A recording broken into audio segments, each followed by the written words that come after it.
They began with a block, not just of stone, but of silence. A stillness so complete it seemed beyond time. A cold, perfect cube from the belly of a mountain where light never touched and the wind forgot its name. This block, pure in its inertia, unmoved in its essence, stood like a thought never spoken, awaiting the intimacy of a hand. And then came the sculptor, a man not separate from the stone, but born beside it. Shaped by the same sky, the same myths, he approached not as conqueror but as a quiet mirror, his breath slower here, his eyes carrying the weight of centuries. The 1400s pressed in around him like golden dust, a world humming with sacred proportion, a world waking to the truth that God could be found, not only in heaven, but in line, in curve, in the aching grace of muscle beneath skin. He reached for the chisel like one might reach for a lover's hand, delicate, slow, measured, not in motion but in meaning. His mallet whispered, not struck, and the first break of stone was not noise but prayer. Each movement was a confession, smooth, circular, almost hesitant, his wrist tracing the arc of a forearm, not as anatomy but as memory, as dream. He did not impose, he uncovered. He peeled light from shadow and asked the marble to speak its own name.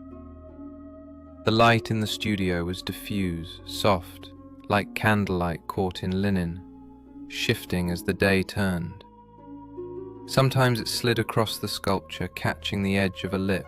Other times it vanished, leaving the block in quiet silhouette, as if retreating, letting the artist and the stone commune in darkness.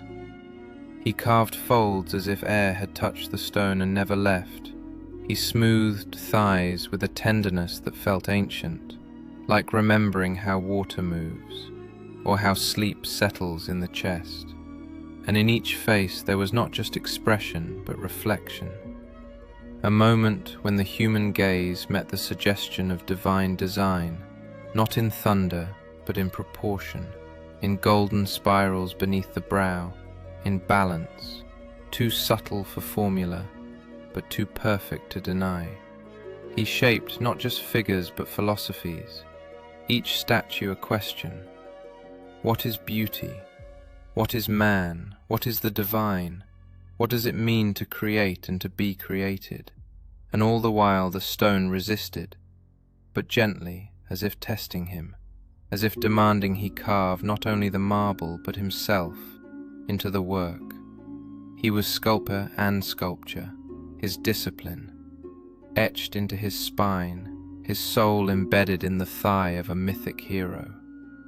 These were not just bodies, they were echoes of a world that believed light had purpose, that shadow was holy, that the body in its quiet symmetry was a cathedral. When the work ended there was no applause, only the sound of dust falling from the last edge, only light settling, and in that silence stood not stone, but a moment made eternal.